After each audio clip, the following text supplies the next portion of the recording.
Selamat datang di AR Otomotif Channel. Yang belum subscribe, jangan lupa subscribe, kemudian like dan share semua video kami ke sosial media Anda. Dalam video kali ini, kita akan mereview sebuah mobil Suzuki XL7.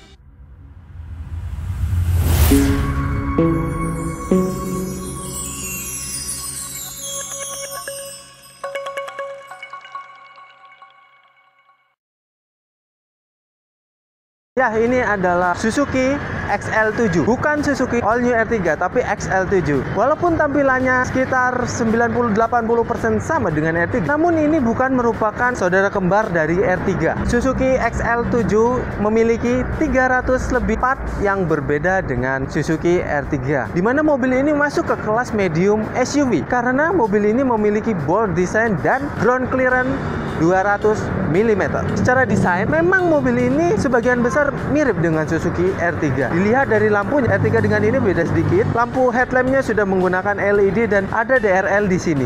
Kalau R3 DRL-nya di sini dan ini menggunakan LED. Sudah menggunakan fog lamp dan memiliki dua warna, yaitu warna bodi dan warna atap. Warna bodi sesuai dengan keinginan, kemudian warna atap itu biasanya warna hitam. Di sini dilengkapi dengan silver-silveran yang agak membuat mobil ini menjadi terlihat lebih gagah dan krum-kruman di sekitar grill dan lampu-lampuannya. Mobil ini memang memiliki dimensi yang lebih besar daripada Suzuki R3. Kita ada di belakang mobil. Ini tampilan belakangnya mirip dengan R3, terutama lampunya. Lampunya ini 100% sama dengan R3. Sudah menggunakan LED di lampu rem, namun masih fog lamp di lampu mundur dan lampu sen.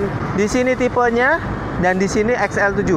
Oh ya, mobil ini juga memiliki 3 varian, yaitu Zeta, Beta, dan Alpha. Alpha untuk tipe tertinggi dan Zeta untuk tipe terendah. Masing-masing memiliki 2 transmisi, yaitu otomatis dan manual. Spoiler sama dengan R3, bentuknya sporty. Lampu rem ada di sini sama dengan R3. Kaca sudah dilengkapi dengan defogger. Wiper sudah bisa bergerak 180 derajat. Kemudian ini dia pakai warna hitam sama seperti warna atap dengan krum-kruman mengelilingi plat nomor. Mobil ini sudah dilengkapi dengan kamera mundur di atas plat nomor yang membuat mobil ini lebih maskel lagi. Dilengkapi dengan ini nih. Hiasan ini menjadikan mobil ini tampak seperti SUV yang gagah dan pemberani. Mobil ini sudah dilengkapi dengan 2 sensor parkir di belakang dan 2 reflektor di kanan dan kirinya. Tampak samping mobil ini sangat berbeda dengan Suzuki R3 karena mobil ini didesain lebih sporty untuk medan-medan lebih berat daripada R3. Mobil ini memang medium SUV. Dari sisi spion sama dengan R3, namun ini memiliki lampu sen di spion dan warna spionnya ini sewarna dengan atap mobil dan pilar-pilar mobilnya. Mobil ini diberikan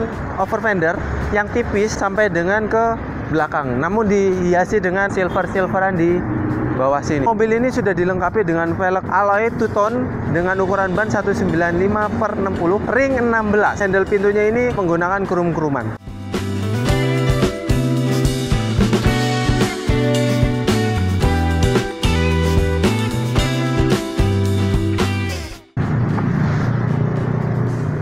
Duduk di tengah, lumayan nyaman duduk di tengah, dan ini bisa di adjustable. Posisi duduknya nyaman. Di tengah sini kita dapat power outlet juga 12 volt, dan di sini ada buat nyimpan sesuatu. Tapi ini nggak tahu ini nyimpan apa kalau bentuknya begini nih. Door panelnya cuman ada power window, kemudian ini handle-nya sudah chrome dan ada kain-kainan gitu empuk dikit, dan memiliki cup holder satu, kemudian buat penyimpanan yang agak panjang dan lebar. Di atas ini ada blower dan coba bayangin 1 jengkal untuk headroomnya. Cara kita pindah ke belakang itu masih sama dengan kita pindah ke belakang pakai Suzuki R3. Jadi nonton videonya di Suzuki R3 ya. Ini dia duduk di belakang Suzuki XL7. Lumayan lega. Ini juga headroom masih agak lega. Kemudian bangkunya juga lega.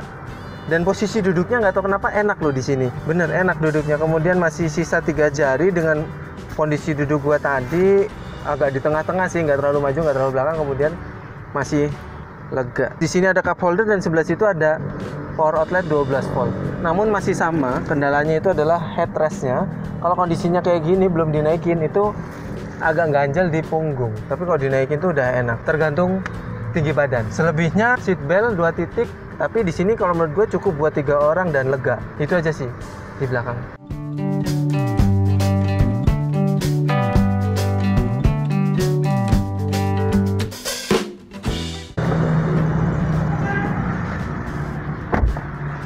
Oke, gue udah ada di dalam mobil dan beda sih rasanya sama R3, nggak sama karena tempat duduknya ini beda sama yang R3. Namun masih menggunakan metode yang sama, masih sangat manual. Door trim, dashboard, setir sama dengan Suzuki R3. Coba bayangin, dari pinggir kiri sampai pinggir kanan sama dengan R3. Yang membedakan itu adalah aksen ini, aksen karbon. Kalau ini di aksen karbon dan dilapisi dengan silver unik-unikan. Jadi perbedaannya itu. Dan di setir juga, kalau di R3 itu ada wood-woodnya, di sini dia modelnya silver. Untuk instrumen cluster berbeda. Yang ini lebih enak dilihat daripada R3. Namun desainnya nggak beda jauh sama R3. Kemudian sama door trimnya sama juga kayak R3. Namun di sini yang di R3 itu panel wood, di sini panel karbon dan dilapisi sama silver. Kemudian di sini sama ada empuk-empukan dan cup holder satu buat nyimpen peci. Kemudian ada electric mirror dan mobil ini sudah menggunakan retract. Ada power window di sini. Di sisi kanan driver sini, kalau untuk XL7 sudah dilengkapi dengan pengatur ketinggian lampu. Kemudian ada sensor parkir dan ECS mode ada di sini. Kemudian start engine. Dekat pilar A sini udah ada speaker tweeternya, jadi menambah pengalaman dalam mendengarkan musik. Setirnya sama R3, namun tadi ini pakai silveran, kalau R3 pakai wood. Dan tombol-tombol pun sama dengan R3. Jadi ada mode dan Bluetooth, panggil dan tutup telepon. Sini AC sama, udah digital namun masih puter-puteran dengan mode AC dan ambil udara dari luar atau dari dalam. Posnailing, matic, dan sini ada tempat penyimpanan memang untuk handphone, dan ini ada 12 volt dan USB port, kemudian aux port. Yang paling gua suka itu ada cup holder yang ada kisi-kisi AC-nya. Jadi minuman kita bisa lebih dingin. Ke belakang ada parking brake yang pakai otot, hand by power apa power by hand, ya ada pokoknya itu. Kemudian ada armrestnya. Sebenarnya bukan armrest, ini konsol box sebenarnya. Cuman gue nyebutnya armrest konsol box, menyatu dengan armrest karena ini empuk ya, bentuknya empuk untuk armrestnya. Dan jika dibuka menjadi tempat penyimpanan, walaupun nggak besar tapi sangat berguna. Oh iya, sebelah kiri sini itu ada penyimpanan yang lumayan luas dan dapat dual airbag di penumpang dan di driver. Nah, untuk sun visornya sebelah driver nggak dapat kaca, sebelah penumpang dapat kaca. Mobil ini untuk spion tengahnya itu sudah dilengkapi dengan kamera. Jadi pada saat kita maju atau mundur, dalam kondisi apapun, ini adalah kamera yang menampilkan tampilan belakang mobil. Ya, itu tadi sedikit review tentang Suzuki XL7. Overall, secara tampilan, secara look itu mirip dengan Suzuki All New R3. Namun, mobil ini diklaim bukan mirip R3 karena memiliki 300 lebih part yang berbeda dengan Suzuki R3. Dan mobil ini masuk ke kelas medium SUV dengan ground clearance yang mencapai 200 mm. Bagaimana menurut kalian? Apakah mirip dengan R3 atau tidak?